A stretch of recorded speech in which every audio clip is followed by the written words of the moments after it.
our ballpark turning 100 years old? Yes. Can we say happy birthday? Happy birthday. Mayberry Park. Mayberry Park. What a blessing. I tell you, I don't know what to say. I'm a little long-winded, so y'all pray for me.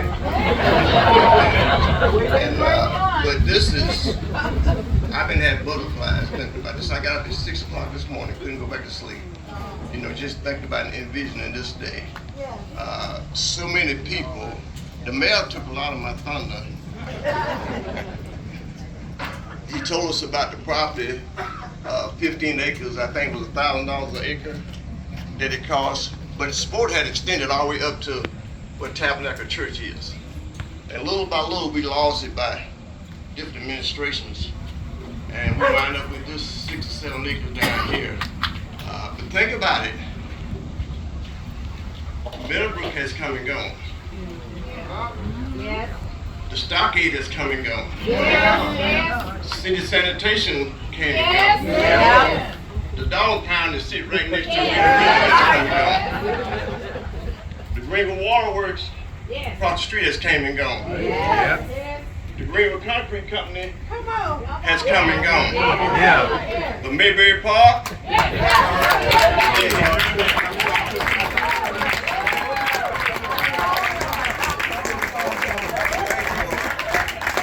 Our park is still here. You've heard the history of it. You know, we left out a few communities, the Sterling community, the Green Avenue community, Haney Street, Parker Street, Nickertown, Fieldcrest. We had New Washington Heights, Piney Mountain. A lot of people that I invited have shown up for their families that'll be recognized. We got plates on the wall here that's going to be moved so they'll be more recognizable. What a Diller family, there's about 100 of them. That's Miss Mary Diller's family. I met Janice and Peggy, so we're thankful they came. Miss Eula Chanel, her family.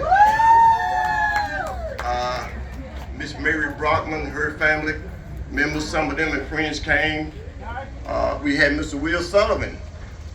Now, Lee, you talked about dance night. We had the canteen. They played 45 records, old wax records. And Mr. Will Sullivan would leave his job at the Jack Top Concert Hotel and come here on Tuesdays and Thursdays and play records for us to dance off of. That canteen building, the rec center, couldn't have been about 800 square feet probably. But we made it work. Somehow I parallel this to my life. As some of you don't know, in 1981, May 23rd, I had a massive stroke, had a brain aneurysm. I was 31 years old, wasn't quite 32. I'm 76 years old now, so I'm thankful to God. The parallel that I wanted to use was that we didn't have manicured fields here in Mayberry Park. We had to pour our own chalk lines, pick up glass and rocks and things of that nature, but we made it work. We had to kind of wait on the police over here shooting on third baseline, but we made it work. We didn't complain. At night in the softball league, they had Southern Side, West Greenville, Breezy Corner, Green Avenue. They all had meeting to play softball here at nights. Boy, it was a time down here. We had a post in right center field that had a chain on it. We pulled the chain down to cut the lights on and hook it on the nail. And when we left, we pulled the chain back down the other way to cut the lights off. We thank the city for trusting us to cut the lights on and off. That's what we had. In my life, when I had my stroke, the first pair of shoes they gave me were some spring-ups. They had, y'all seen the sharp-edged braces that made onto your shoes? And when I got back, they were spring-ups. I said, they didn't give me Velcro shoes. I learned to tie my shoes with one hand. The point I'm making is we took what we had and we made it work. We didn't complain about our field wasn't manicured. We didn't have baseball. Those men that coached us, a lot of times would use their own resources to buy balls and bats for us. To get a new baseball cap was a treat. Man, we'll crimp that thing, and so it's some fond memories that we had here. Miss Dillard, who ran the rec center, would use her own resources to make Kool-Aid and cookies for us young boys to eat and to drink. And then when we would go play ping pong tournaments, she used her own car. There was no city vehicle to transport us. So those recreation people use their own vehicles to transport us and to do things for us that we couldn't afford. And I'm thankful to all of them. Most of them are dead. Mr. Babe Smith, Mr. Herbert Roberts, Mr. Ray Nance, Mr. Nat Shea, Coach J.D. Mathis, Coach Allen, Rico Dawson, Marilyn Butler, Wilbur Ross, Erskine Sullivan, and we also had Booty Green. Now, I don't know where Booty got that name from. I got the accent. But his name is Lawrence Blakely. How many of y'all know Booty? His whole family played here. Cornell Blakely, old man Lawrence Blakely, they played with the Black Spinners. They're on that iconic picture. And listen to this, y'all pray for Lawrence Blakely. He called me crying about 30 minutes before this event. And he'd been in and out of the hospital for the last 6 months. And he couldn't, I kept crying. I had to hang up, I couldn't take it. And I told him I'd call him back. And Tara, bless her heart, she's a sweetheart. She said, we'll make a pact to Mr. Blakely to take to him. But he wanted to be here so bad. But because of his health, he couldn't make it here. It's just so many people. My first meeting with the city, I went by myself. We had a meeting back here near the tower where they passing out literature, and they had Mayberry Field on it. They had baseball with Mayberry Field on it. So Booty and I looked at the box and said, well, how this gonna be Mayberry Field? This is Mayberry Park. Now that's a little word to most of y'all that don't know the difference. But to us that's been here all our lives, it's always been Mayberry Park. You know, to people that's moving in here, they wouldn't know the difference, but we know the difference. So we're thankful that I came with my little bag with my little documented information, and I talked to the city leaders. Tara has been a sweetheart. I didn't want to call no name from the city, but she has been a blessing in listening to what I had to say. And I went back with 2 more meetings with J.C. Starks. I want to talk about my road crew. Lonzo McGreer and J.C. Starks, Lawrence Blakely, and then on the end we had James Bailey. I call him Fireball. And we all met at different times to help push this. Mayor, I'll tell you, you know, we had to push him a little bit, and I'm thankful to the Brown family. I mean, that's who really pushed him, because this thing became more expensive as it went. But Craig and Miss Victor stepped up to the plate along with the other donors, the Hughes and all.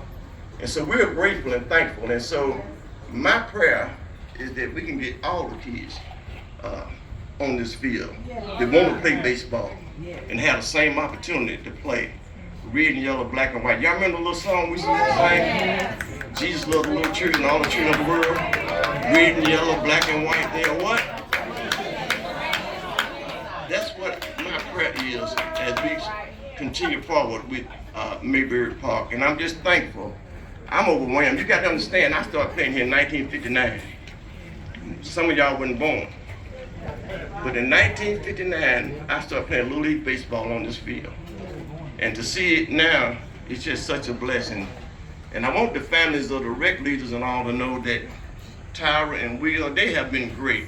Every phone call I made, they returned. If I missed them, they call me back. You know, they have been really super in seeing how sensitive this was to most of us that are here. I got my band on the left over here. I got Shotgun, I got Herbert. Matt Lockhart made it. I got Hookie Griggs over here, 5-ball, the other 5-ball. And so I'm thankful to these young men for coming and supporting us, because all of them played here. How many of y'all, if you didn't play here or come here, how many of y'all got family that did? Let me see your hands. See, it's a lot of people that are here that they didn't play here, they got family that played here.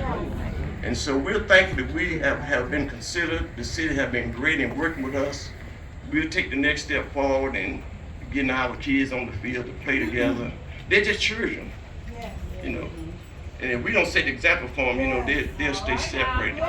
So we're thankful that the city is stepping up in the sense that they want to include all the children that want to play ball. It's a beautiful day. And if your son don't have no ball spikes and the city won't help pay for them, I'll help pay for them. I'll go knock on some doors, sell some donuts, because I want want to see all kids with the opportunity to play ball. I tell people all the time, and I'm gonna stop.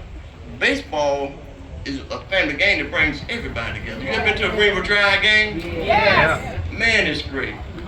I have to also mention that 5 years ago, Craig and Miss Vicky opened up the doors to the Greenville Drive to have a black spinner night. Yes. That's where that come from. My friend is in the stand, Mike Shabaro, who wrote the book on Meadowbrook Park, the voice of Meadowbrook, made sure that he would include a section in there on blacks in baseball. It all goes together, the Negro League ball players. So I'm thankful to Craig and Vic. I've been bragging on them, and they don't want it, and I know they don't, but they help with the HBCUs every year with fundraisers. They help with food banks. I mean, it's just a lot of untold stuff that the Brown family do in this community to bring us together.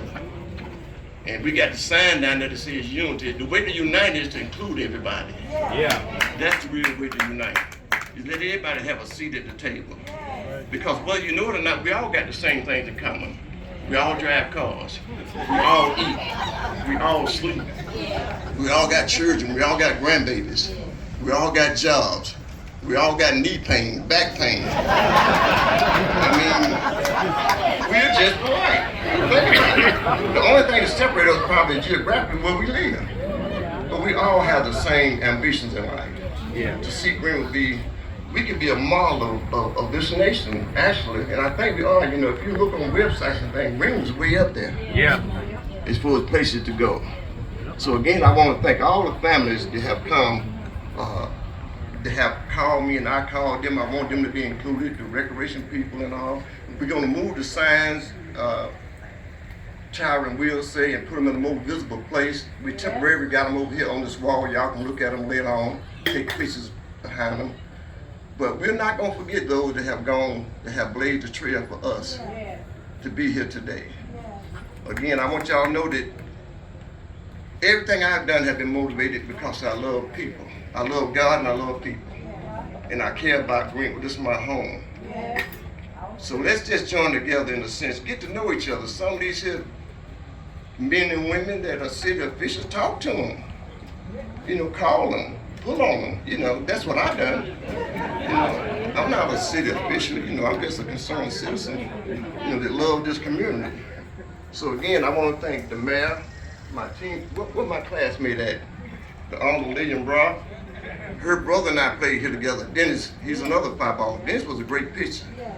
Probably the best team I played on was with Dennis and Lonzo McGree and Big Thomas Helen. How many of y'all know Thomas Helen? Oh, yeah. Now, he could crank it. I got tons of stories to tell, but I'm gonna stop. But I want y'all to know that I care about y'all and I'm thankful that y'all showed up. And I pray. Where Kent Jasper now? I gotta mention Kent. Y'all don't know Kent, but Kent is a retired gentleman over here with the red on. He brought the kids down from the A.J. Wittenberg School to be a part of this event. Kent does not work for the Croc Center, but he's there every week loving on them kids and pouring into those kids and using his own resource to help them kids learn tennis and things of that nature. So what we are doing with children when you get them involved in things like baseball and tennis and the sort, is that you teach character, you teach responsibility, you teach respect. That's what we learned coming up. I never saw a fight break out down here until we left. But in front of the coaches, that coached us, I never heard nobody curse. We always say yes sir, no sir, which is a lost saying today. So those of us that are here that live in Greenwood, that got grandbabies, great grandbabies, let's get them involved. Let's not sit back and say this is not for us. Y'all heard the mayor on down say that this is for us. And it's up to us now to get our own children in the leagues and get them involved. Amen? Amen. Amen. All right, God bless you. Amen.